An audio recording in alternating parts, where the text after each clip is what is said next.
তো দুপুরে এসে রেস্ট নিয়ে পুজো টুজো দেওয়া হয়েছে, সেই ব্লগটাও তোমরা দেখতে পাবে। তো এদিকে দুপুরের খাওয়া দাওয়ার সব খেয়েছি, সেই ভিডিওটা তোমরা পাবে দিদির কাছে। আর এদিকে আমরা হলো আমি, আমার বড় জামাইবাবু, আমার মেজো জামাইবাবু, আমরা তিনজন মিলে বেরিয়েছি মাটন কিনতে। আমার আর মেজো জামাইবাবুর হুজুকেই মাটন খাবো এখানে। তবে অভিজ্ঞতা একদম বিগ জিরো ছিল, বলছি পুরো ঘটনাটাই শুনতে থাকো। তবে এখানে যে এত মাটনের দোকান তারাপীঠ আমি ফার্স্ট টাইম দেখলাম এই দিকটায়।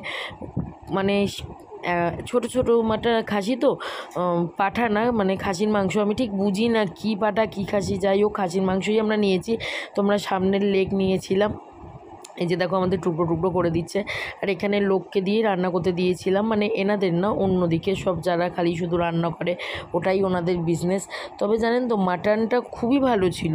এই যে বাপ্পুদা গুনে গুনে ওদেরকে দিচ্ছিল, মানে আমরা দিয়ে চলে যাব, ওরা রান্না করবে। খুব বিচ্ছিরি রান্না করেছে, কারণ আমি তো যাইনি, আমরা ছিলাম।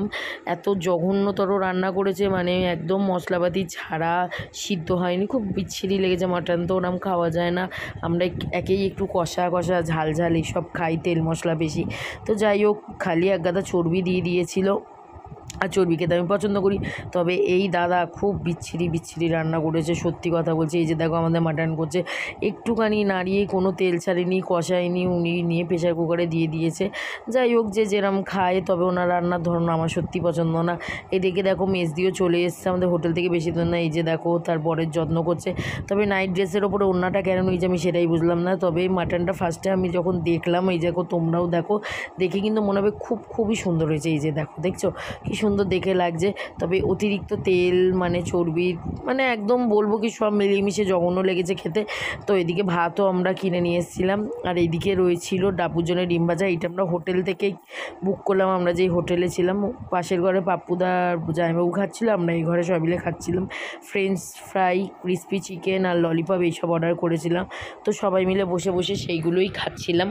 একটা দিন যেহেতু, মানে কালকে আমরা চলে যাব, কালকে মানে পরের দিন আমরা রাতের ট্রেনে উঠবো। তো যাই হোক চলো, সেই জন্যে একসাথেই সব ধরনের খাবার দাবার হয়ে যাচ্ছে আর কি, সব মিলিয়ে মিশিয়ে। আর এদিকে দেখো মা সকাল সকাল ঘুম থেকে উঠে গেছে, আমি সবার হোটেলে গিয়ে সবাইকে বিরক্ত করছি। কারণ দিদি বলেছিল 8টায় গাড়ি আসবে, কিন্তু দিদি নিজেই ওঠেনি। আর আমি 6:45টার মধ্যে উঠে পড়ে দেখো নিজে রেডি ফেডি হয়ে সবাইকে এবার তুলছি, প্রত্যেকের রুমে গিয়ে সবাইকে ডিস্টার্ব করছি। বেলটা বাজায়নি, তার কারণ হলো বাচ্চাগুলো উঠে পড়বে বলে। এই যে দেখো এইটাতে মেজদিরা ছিল, তো এই রুমটার ঠকঠক করে দিয়ে চলে এসেছি। আর এইদিকে পাশের রুমটায় বর্দি ছিল, এখানেও বেল মাইনি, যদি পঙ্কু উঠে পড়ে। এখানেও আমি ঠকঠক করে দিয়ে দেখো চলে যাচ্ছি আমার রুমে, কারণ সবাই উঠলে ভাববে কে করেছে, আমি তো ধরা দেবো না আমি করেছি। আর এই যে এইটা পাশেই একদম লিফট, মানে খুব সুবিধা হয়েছে যাওয়া আসার। এইদিকে দেখো আমি তো রেডি হয়ে গেছি, তোমাদের বললামই, সেজে গুজে নিয়েছি। এদিকে বড়দিও রেডি হয়ে গেছে, এদিকে সবাই মিলে আমরা চলে যাচ্ছি। রুমটা ছেড়ে মনটা খারাপ করছিল। একটা দিন খুব মজা করলাম, একটা দিনও ঠিক বলবো না। তো যাই হোক, এবার আমাদের একটা খুব বড় ভুল হয়েছে, এরকম অটো টাইপের বুক করা। তো এটা 3000 টাকা নিয়েছিল। এই দেখো আমাদের যা খাবার বেঁচেছিল ওনাদেরকে দিয়েছি, ওই নিচে ওনারা বসেছিল, ওনাদেরকে ভাগ করে দিয়ে দিয়েছি। একদমই আমরা মাটন খেতে পারিনি। তো চলো, এরপরে আমরা যাব সোনাঝুরিতে, সেই ব্লগটার পরে ভিডিওতে তোমরা অবশ্যই দেখতে পাবে।